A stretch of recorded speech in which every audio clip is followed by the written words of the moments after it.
Assalamualaikum warahmatullahi wabarakatuh. Selamat datang dalam diskusi debat mata kuliah kewarganegaraan yang membahas isu penting dalam perdagangan internasional, yaitu impor produk Indonesia dikenai tarif 19% oleh Amerika Serikat. Saya Syahida. Dan saya Andrian akan membantu jalannya debat ini. Hari ini dua tim akan menyampaikan pandangan yang berbeda. Dari tim pro ada Rian dan Sarah. Dari tim kontra ada Hasna dan Faisal. Format debat akan dibagi dalam 3 sesi. 1. Pernyataan pembuka. 2. Sesi argumentasi dan tanggapan.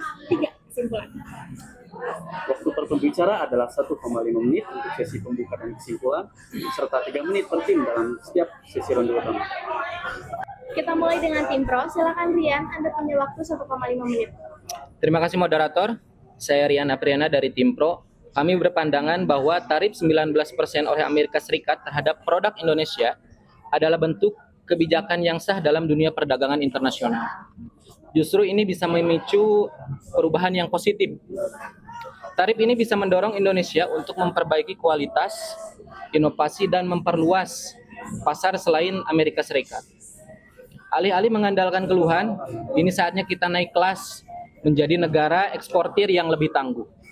Terima kasih Rian. Selanjutnya Sarah, dipersilakan. Oke, tambahan dari saya, tarif ini memberi sinyal agar kita tidak selamanya mengekspor bahan mentah.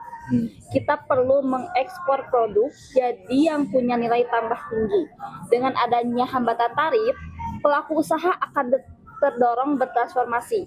Ini bukan hambatan, ini tantangan yang memacu kemajuan industri nasional. Sekarang kita beri kesempatan kepada tim kontra. Faisal. Baik, saya Faisal dari tim kontra. Kami melihat bahwa tarif 19% oleh Amerika Serikat ini adalah kebijakan yang merugikan Indonesia secara ekonomi. Ya. Banyak pelaku UMKM, industri tekstil, furnitur, dan komoditas lainnya akan terpukul karena produk kita jadi mahal dan kalah saing di pasar Amerika Serikat. Dan tarif ini akan menekan ekspor dan menurunkan pendapatan nasional. Terima kasih Faisal. Silakan Hasna untuk melanjutkan. Oke, saya menambahkan tarif tinggi ini juga mencerminkan praktik proteksionisme oleh Amerika Serikat. Sebagai negara berkembang, Indonesia seharusnya mendapat akses pasar yang lebih adil. Jika dibiarkan, tarif ini bisa berdampak besar terhadap penurunan ekspor dan kepercayaan investor asing. Kita harus melawan ketidakadilan ini melalui jalur diplomatik dan ekonomi. Kita masuk ke ronde pertama. Tim pro, waktu kalian 3 menit. Silakan Rian dan Sarah. Indonesia terlalu lama bergantung pada ekspor komoditas mentah. Tarif ini bisa jadi momentum untuk meningkatkan kualitas dan membangun merek global. Kita tidak bisa selamanya mengandalkan harga murah. Justru dengan tekanan seperti ini, kita akan mencari pasar baru dan naik kelas secara alami. Betul. Banyak negara lain juga dikenai tarif tinggi oleh Amerika Serikat, seperti Vietnam dan India. Tapi mereka bisa bertahan dengan produk inovatif dan pasar yang luas. Indonesia harus belajar dari itu. Tarif ini akan memaksa kita memperbaiki supply chain dan memperluas jaringan dagang ke Eropa, Asia, dan Afrika. Sekarang giliran tim kontra, Hasna dan Faisal. Waktu kalian hanya 3 menit. Silakan. Argumen kalian bagus ya, tapi terlalu idealis. Tarif ini langsung berdampak pada pelaku usaha kecil. Banyak di antara mereka belum siap melakukan transformasi secara global. Data menunjukkan penurunan ekspor tekstil dan sepatu ke Amerika Serikat sebesar lebih dari 15% setelah tarif diberlakukan. Nah, kalau pasar utama kita dipersulit, itu bukan tantangan biasa, tapi krisis. Amerika Serikat adalah konsumen besar untuk produk Indonesia. Tarif tinggi akan membuat produk kita tidak kompetitif. Betul. Solusi bukan adaptasi cepat, tapi negosiasi tarif dan perjanjian dagang yang lebih adil. Kini kita masuk ke ronde kedua. Tim pro, silakan menanggapi argumen lawan. Kami mengakui adanya dampak jangka pendek. Tapi jika kita takut menghadapi tekanan pasar, kita gak akan pernah tumbuh. Lihat Korea, lihat Taiwan. Mereka jadi raksasa industri karena pernah ditekan tarif. Tapi mereka beradaptasi dan juga menang. UMKM bisa didukung dengan pelatihan ekspor dan digitalisasi. pemerintah bisa menyalurkan insentif untuk membantu mereka naik level. Jangan hanya bergantung pada satu negara. Dunia luas, peluang juga luas. Tim kontra, silakan memberikan tanggapan terhadap argumen tadi. Pernyataan mereka tidak salah, tetapi selalu mengabaikan kondisi yang nyata. Transformasi industri itu butuh waktu dan biaya, ya. Tidak bisa dilakukan dalam situasi mendadak seperti sekarang.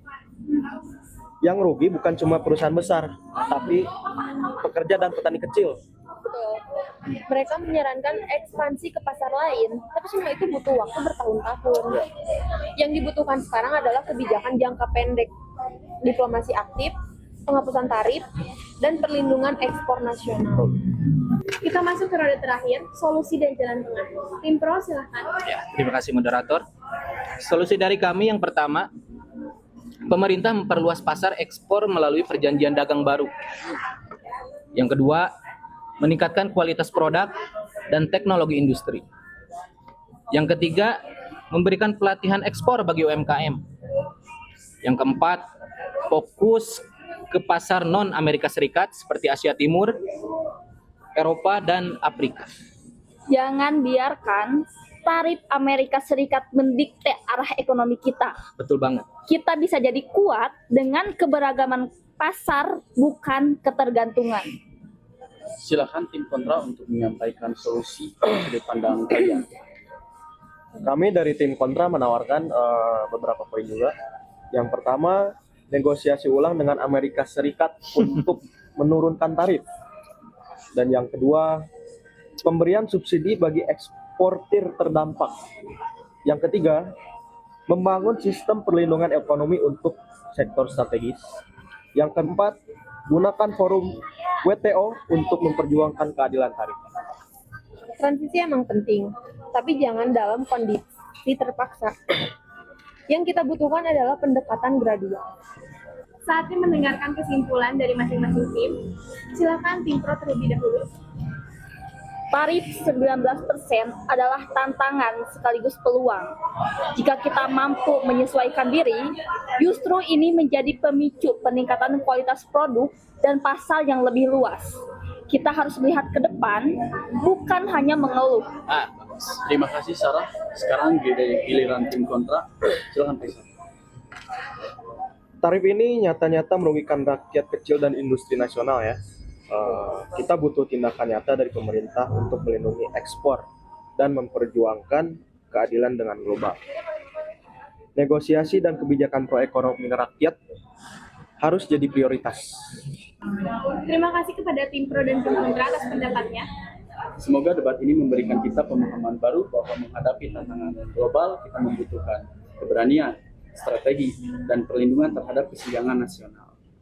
Wassalamualaikum warahmatullahi wabarakatuh. Sampai jumpa di debat berikutnya.